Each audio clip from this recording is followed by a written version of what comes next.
Tiga sahabat pulang larut malam dari perjalanan luar kota. Dalam keadaan lelah dan lapar, mereka berhenti di sebuah warung kecil yang tidak pernah mereka lihat sebelumnya. Warung itu tampak sederhana, tetapi udara di sekitarnya terasa aneh. Pemilik warung bicara dengan kata-kata yang tidak nyambung, sementara kursi-kursi terlihat selalu terisi walaupun kosong. Semakin lama mereka duduk, semakin banyak hal aneh terjadi. Mulai dari suara pelanggan tak terlihat hingga bayangan yang duduk di kursi ketiga. Hingga akhirnya mereka sadar, warung itu tidak melayani manusia yang masih hidup. Sebelum mulai, jangan lupa untuk menekan tombol like dan subscribe. Ikuti cerita kami sampai akhir dan komen dari mana kota tempat sahabat menonton agar admin bisa tahu sejauh mana cerita kami telah sampai. Kami bertiga, aku, Dimas, dan Raka, tidak pernah berencana pulang selarut itu. Awalnya hanya perjalanan biasa keluar kota, menghadiri acara teman lama. Tapi hujan turun deras di tengah perjalanan, memaksa kami menepi lebih lama dari yang direncanakan. Saat mesin mobil kembali dinyalakan, jarum jam sudah menunjuk lewat tengah malam. Perut kami kosong. Jalanan yang kami lewati semakin sepi. Tidak ada lampu rumah, tidak ada kendaraan lain. Hanya garis aspal panjang yang seperti tidak pernah berakhir. "Ada warung gak sih?" gumam Raka dari kursi belakang. Aku hampir menjawab tidak, sampai mataku menangkap sesuatu di kejauhan. Sebuah cahaya kuning redup berdiri sendirian di sisi jalan. "Kayaknya ada," kataku pelan. Kami mendekat. Sebuah warung kecil, bangunannya dari kayu tua. Catnya pudar, papan namanya nyaris tidak terbaca. Tapi lampunya menyala terang di tengah gelap, seperti sengaja menunggu siapapun yang lewat. Aneh, pikirku. Aku sering melewati jalur ini. Tidak pernah ada warung di sini. Mobil kami berhenti. Begitu mesin dimatikan, suasana terasa langsung berubah. Udara di sekitar warung terasa lebih dingin. Tidak ada suara jangkrik. Tidak ada angin. Hanya sunyi yang menekan telinga. "Kenapa rasanya nggak enak ya?" bisik Dimas. "Tapi gue lapar," sahut Raka cepat. Kami turun. Di depan warung ada 3 kursi plastik dan 1 meja kecil. Di atas meja ada noda kopi mengering, seolah baru saja dipakai. Padahal tidak terlihat satupun pelanggan. Saat kami hendak duduk, tiba-tiba terdengar suara dari dalam. "Silahkan, duduk saja." Kami terdiam. Seorang pria tua muncul dari dapur warung. Rambutnya putih kusam, kulit wajahnya keriput, tapi matanya kosong. Tatapannya seperti menembus kami, bukan menatap. "Kami mau makan, Pak," kataku. Iya, sudah ada," jawabnya sambil tersenyum tipis. Kami saling pandang. Sudah ada apa? Kami belum memesan apapun. Tanpa bertanya lagi, pria itu kembali ke dapur. Kami duduk. Anehnya, kursi yang kududuki terasa hangat. Padahal tidak mungkin, karena kursi itu kosong sejak kami datang. Aku menoleh ke kursi di sebelahku. Kosong. Tapi entah kenapa, aku merasa seperti sedang duduk berdempetan dengan seseorang. Dari dapur terdengar suara piring, sendok, dan suara orang mengobrol pelan. Bukan suara pria tua tadi, lebih dari 1. Seperti banyak orang sedang makan bersama. "Lo dengar itu?" bisik Raka. "Iya," jawabku. Pria tua itu kembali membawa 3 piring mie dan 3 gelas teh. Saat diletakkan di meja, aku memperhatikan sesuatu yang membuat tengkuku merinding. Ia menaruh 4 sendok. "Pak, sendoknya kelebihan 1, kataku. Pria itu menoleh berlahan. Senyumnya melebar. Yang satu memang selalu ada. Tanpa menunggu reaksi kami, ia kembali masuk ke dapur. Suara langkahnya tidak terdengar, seolah ia menghilang begitu saja. Aku menelan ludah. Dimas terlihat pucat. Raka menunduk, memegang gelasnya erat. Dan saat itulah, aku sadar sesuatu yang lebih mengerikan. Bayangan di lantai warung tidak hanya milik kami bertiga. Ada satu bayangan lain duduk di kursi kosong di sebelahku. Padahal tidak ada siapapun di sana. Kami bertiga terdiam cukup lama. Tidak ada satupun dari kami yang berani menyinggung soal bayangan itu. Aku mencoba meyakinkan diri bahwa mungkin itu hanya pantulan lampu warung yang aneh, atau bayanganku sendiri yang berlebihan karena lelah. Aku menunduk, mengambil sendok, dan mulai mengaduk mie di piringku. Tanganku sedikit gemetar. Saat sendokku menyentuh mangkuk, terdengar bunyi ting yang terlalu nyaring di tengah sunyi. Di saat bersamaan, terdengar bunyi sendok lain ikut mengaduk. Aku berhenti. Bunyi itu masih berlanjut, pelan, teratur. Padahal hanya aku yang bergerak. Aku melirik ke kanan. Kursi itu tetap kosong. Tapi sendok keempat di meja sudah tidak ada di tempatnya. "Lo mindahin sendok," bisikku pada Dimas. Dimas menggeleng cepat. Wajahnya semakin pucat. "Kue kira lo yang ngambil." Suara mengunyah terdengar dari arah kursi kosong. Perlahan, basah, sangat dekat. Seolah seseorang sedang makan tepat di samping telingaku. Raka berdiri mendadak, membuat kursinya bergeser keras ke belakang. "Gue gak kuat, kita cabut sekarang," katanya dengan suara bergetar. Ia baru melangkah satu langkah saat pria tua pemilik warung tiba-tiba sudah berdiri di depan pintu keluar. Kami tidak mendengar langkah kakinya sama sekali. "Jangan berdiri," belum selesai. "Enggak, Pak, kami mau pulang," ujar Raka, mencoba terdengar tegas. Pria itu tersenyum. Senyum yang sama, datar, tanpa emosi. Yang datang ke sini harus duduk sampai semua selesai makan. Aku merasakan tekanan di bahuku, seperti ada tangan berat yang menekan agar aku tetap duduk. Aku mencoba bangkit, tidak bisa. Kakiku terasa mati rasa. Dimas mulai membaca doa pelan, nyaris tak terdengar. Suaranya bergetar, tercekat di setiap kalimat. Lampu warung berkedip satu kali, lalu kembali menyala. Dan saat itulah aku melihatnya. Di kursi kosong itu, kini ada sosok duduk. Wujudnya samar, seperti bayangan yang terlalu gelap untuk disebut manusia. Tubuhnya membungkuk, rambutnya panjang menjuntai menutupi wajah. Ia memegang sendok, tangannya hitam, kurus, panjang. Mie di piring keempat mulai berkurang dengan sendirinya. Aku ingin menjerit, tapi suaraku tidak keluar. Pemilik warung kembali ke dapur sambil berkata, "Sudah lama kami tidak kedatangan tamu hidup." Tiba-tiba suara ramai memenuhi warung. Tawa, batuk, obrolan pelan, padahal tidak ada siapapun yang terlihat selain kami. Kursi-kursi kosong di sekeliling warung mulai bergerak pelan, seolah diduduki. Raka menutup mata, menangis tanpa suara. Dimas memejamkan mata kuat-kuat, dan aku tanpa sengaja menoleh ke arah kaca jendela warung. Pantulan di kaca memperlihatkan sesuatu yang membuat jantungku berhenti sedetak sesaat. Di dalam warung ada lebih dari 10 orang duduk bersama kami. Dengan wajah pucat, tubuh rusak, mata kosong. Dan tidak satupun dari mereka menatap ke arah makanan.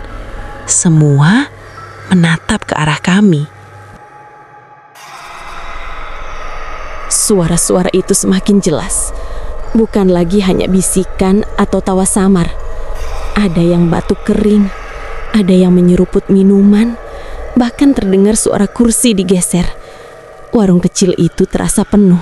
sesak, padahal mata kami hanya bisa melihat kekosongan. Aku tidak berani menoleh lagi ke kaca jendela. Pantulan tadi masih terpatri jelas di kepalaku. Setiap wajah pucat itu terasa nyata, terlalu nyata untuk sekadar bayangan. Pemilik warung keluar lagi dari dapur. Kali ini ia membawa teko besar. Ia menuang minuman ke gelas-gelas kosong di meja-meja lain. Tangannya bergerak pelan, hati-hati, seperti sedang melayani tamu yang benar-benar ada. "Pak," suaraku keluar dengan susah payah. "Ini tempat apa sebenarnya?" Pria itu berhenti menuang. Ia menoleh ke arahku perlahan. "Tempat singgah," jawabnya. "Yang sudah selesai perjalanan dan yang hampir selesai." Kalimat itu membuat napasku tertahan. Dimas tiba-tiba mengerang pelan. Tangannya mencengkram dadanya sendiri. Matanya terbelalak, menatap ke arah sudut warung.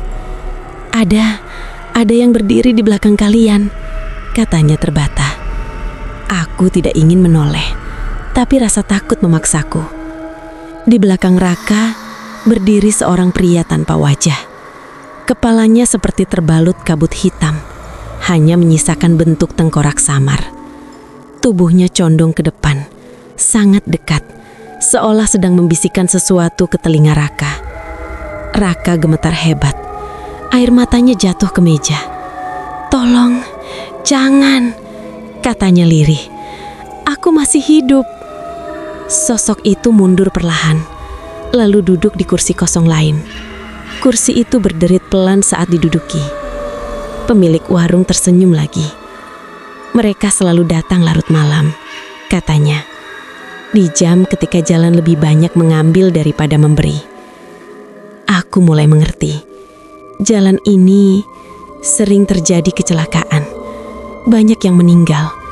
Banyak yang jasadnya tidak pernah ditemukan.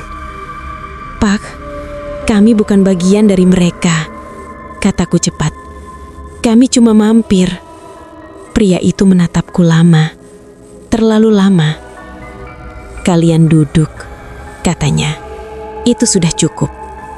Lampu warung berkedip lagi. Kali ini lebih lama.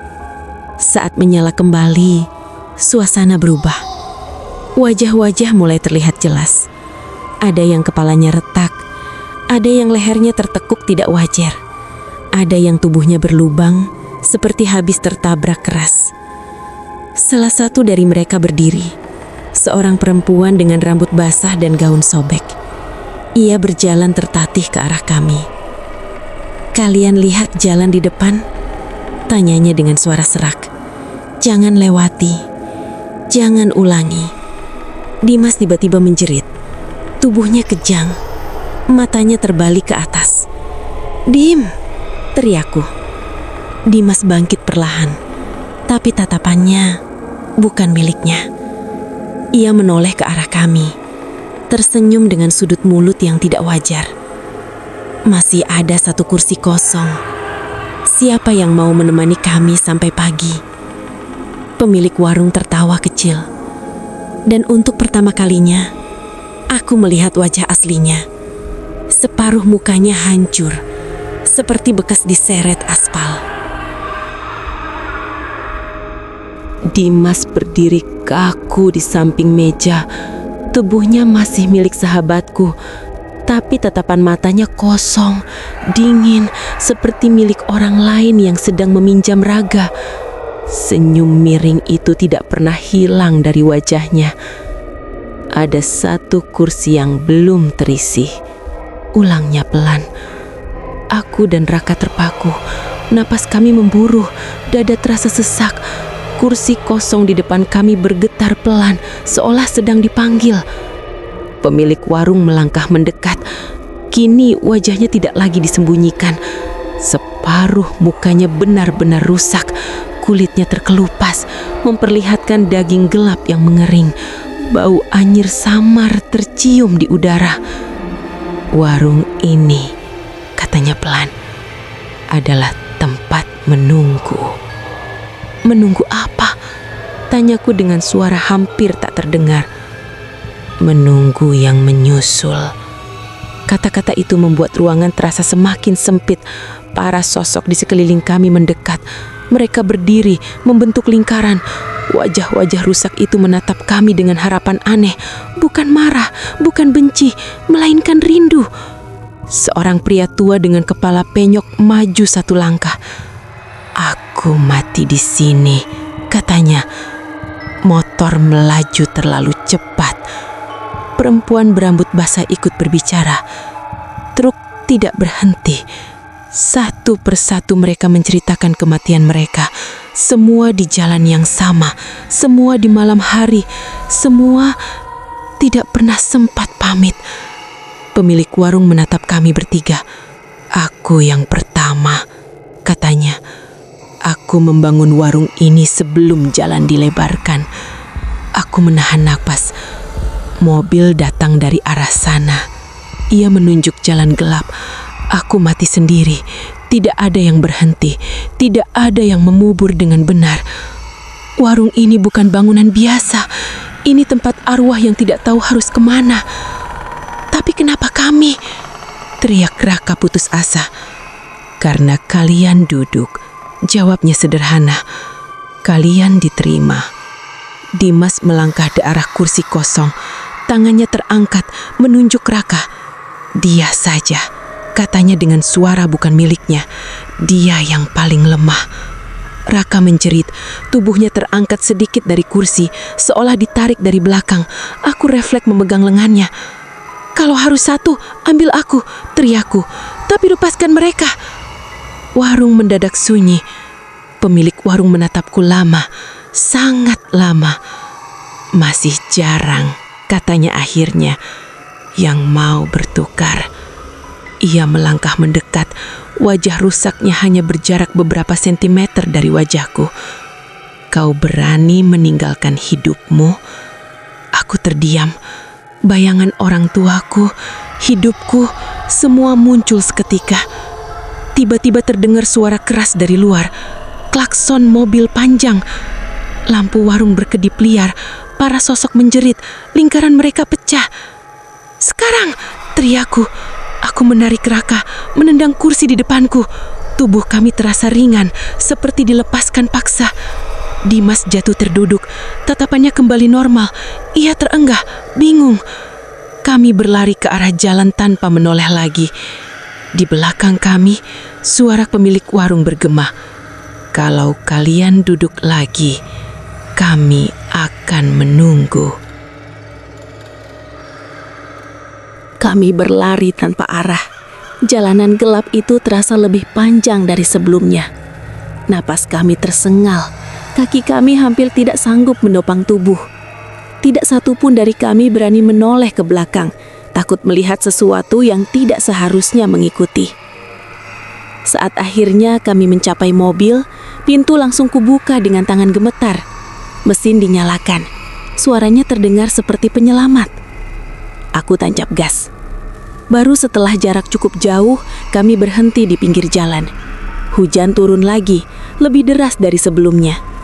Kami duduk terdiam di dalam mobil. Hanya suara napas dan hujan yang terdengar. "Dim, lu kenapa tadi?" tanya Raka lirih. Dimas menunduk. Wajahnya pucat. Keringat dingin membasahi pelipisnya. "Gue duduk di kursi itu," katanya pelan. Katanya kursi itu udah lama kosong. Kami saling berpandangan. Aku mencoba menertawakan semuanya, meyakinkan diri bahwa mungkin kami hanya kelelahan, halusinasi karena lapar dan hujan. Tapi perasaan tidak nyaman itu tidak mau pergi. Kami melanjutkan perjalanan pulang. Tidak ada yang bicara lagi. Sekitar 30 menit kemudian, Raka memecah keheningan. "Kopi siapa ini?" Aku melirik ke cup holder tengah. Ada 4 gelas kopi. Padahal kami hanya bertiga. Aku mengerem mendadak. Jantungku hampir meloncat keluar. "Lu bercanda kan?" tanyaku. Raka menggeleng. Dimas menatap gelas itu dengan wajah kosong. "Itu yang disajikan di warung," katanya. "Gelas keempat." Aku meraih gelas itu perlahan. Masih hangat. dan di bagian bawahnya tertulis dengan spidol hitam yang sudah mulai pudar. Meja 3. Nomor meja kami di warung itu. Aku melempar gelas itu keluar jendela secepat mungkin. Gelas jatuh, pecah, dan kopi tumpah ke aspal. Kami melanjutkan perjalanan tanpa berhenti lagi. Keesokan paginya, rasa penasaran mengalahkan rasa takut. Aku kembali ke jalur itu sendirian. Siang hari, terang, ramai. Tidak ada warung, tidak ada bangunan kayu, tidak ada lampu kuning, tidak ada papan nama. Hanya jalan lurus dan semak di pinggirnya. Aku bertanya pada warga sekitar. Seorang bapak tua terdiam lama sebelum menjawab. "Warung," katanya. "Dulu ada, lama sekali." "Kenapa tutup, Pak?" Ia menatap jalan itu lalu berbisik. "Yang mampir malam-malam jarang pulang utuh." Sejak malam itu, ada satu hal yang selalu kami sepakati. Jika pulang malam-malam, jika melihat warung menyala sendirian di jalan sepi, jika kursinya terlihat kosong tapi terasa hangat, jangan duduk, jangan pesan, jangan menoleh ke kursi kosong. Karena mungkin yang duduk bersama kalian sudah lama tidak hidup. Malam ini, kisah kita berakhir. Tapi teror mungkin baru saja dimulai. Jika kalian ingin terus mendengar kisah-kisah horor lain, jangan lupa like, subscribe, dan tinggalkan komentar tentang bagian mana yang paling membuat kalian merinding. Sampai jumpa di kisah selanjutnya. Jika kalian masih berani mendengarnya.